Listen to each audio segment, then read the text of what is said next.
नमस्कार दोस्तों, मैं आपका दोस्त डॉक्टर आशीष।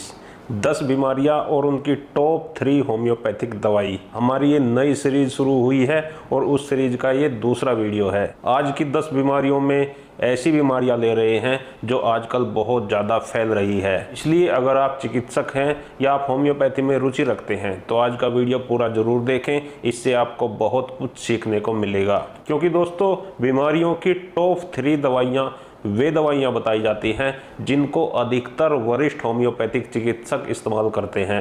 इसमें आप क्रम वाइज भी दवाई दे सकते हैं, जैसे पहले नंबर की पहले दें, फिर दूसरे नंबर की दें, फिर तीसरे नंबर की दें, या आप पेशेंट के लक्षणों के अनुसार भी इनमें से कोई एक दवाई का चुनाव कर सकते हैं। बहुत सारे लोग पोटेंसी के बारे में पूछ रहे थे, तो ये दवाइयाँ आप 30 पोटेंसी में ही इस्तेमाल करें। कुछ लोग पूछ रहे थे कि इनकी डोज कैसे लेनी है, तो इनकी 4-4 बूंदें दिन में 3 बार लेना है। तो चलिए आज का ये महत्वपूर्ण वीडियो शुरू करते हैं।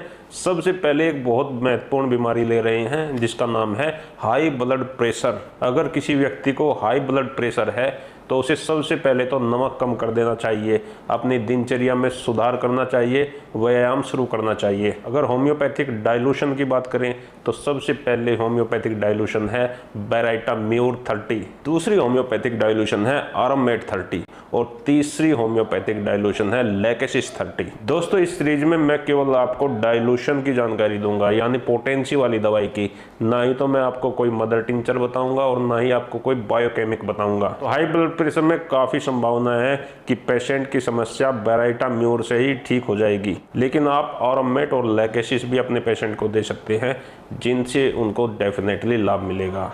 दूसरी बीमारी जो आज के वीडियो में हम ले रहे हैं वो है low blood pressure. Low blood pressure के लिए सबसे पहली और सबसे अच्छी दवाई है कार्बोवेज, दूसरी दवाई है चाइना यानी कि सिंकोना और तीसरी दवाई है कैलकेरिया फोस। इन तीनों को ही 30 पोटेंसी में इस्तेमाल करें।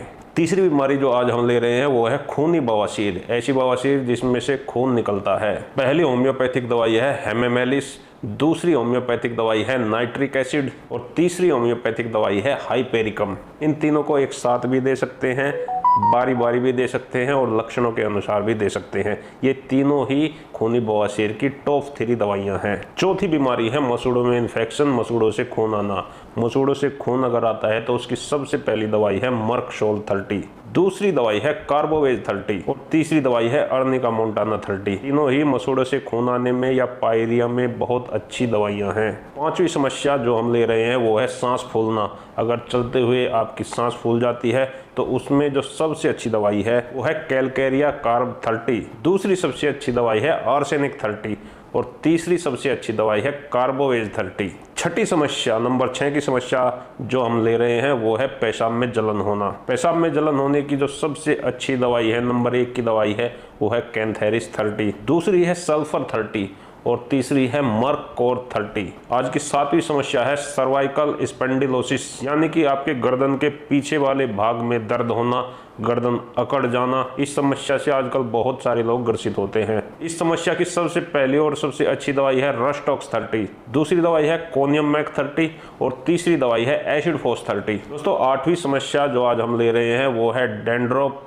यानी कि रूसी होना। बालों में अगर डेंड्रफ है, बालों में अगर रूसी है तो सबसे पहली और सबसे अच्छी दवाई है कैलकेरिया कार्ब 30, दूसरी सबसे अच्छी दवाई है थूजा 30 और तीसरी सबसे अच्छी दवाई है ग्रेफाइटिस 30। दोस्तों, नंबर 9 की समस्या जो आज के इस वीडियो में हम ले रहे हैं वो है डायरिया यानी कि दस्त होना। दस्त अगर किसी को हुए हैं तो सबसे पहले तो उसे आप एकोनाइट 30 दीजिए। बहुत संभावना है कि एकोनाइट 30 से ही दस्त ठीक हो जाएंगे। अगर 2 खुराक देने के बाद में भी दस्तों में आराम नहीं मिलता है तो ये फूड पॉइजनिंग यानी गलत खाने से होने वाले दस्त हो सकते हैं। ऐसे में आप दूसरी दवाई के तौर पे उसे आर्सेनिक 30 दे सकते हैं। तो आर्सेनिक से तो बिल्कुल 90% संभावना है कि दस्त बिल्कुल ठीक हो जाएंगे।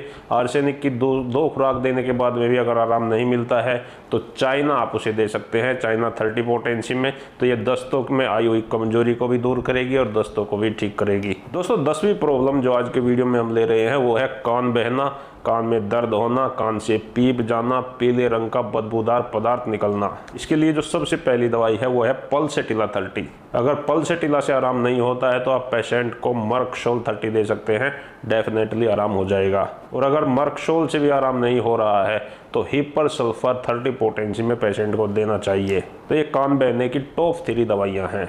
तो दोस्तों आज के वीडियो में मैंने आपको 10 बीमारियां बताई और उनकी टॉप 3 होम्योपैथिक दवाइयां बताई। अगर आप चाहते हैं कि मैं इस सीरीज को आगे बढ़ाऊं तो कमेंट करके मुझे ज़रूर बताएं। तो दोस्तों आज का वीडियो यहीं समाप्त करते हैं, मिलेंगे कल फिर एक नए वीडियो के साथ। आप सभी दर्शकों का बहुत बहुत धन्यवाद करता हूँ। आपको मेरा नमस्कार।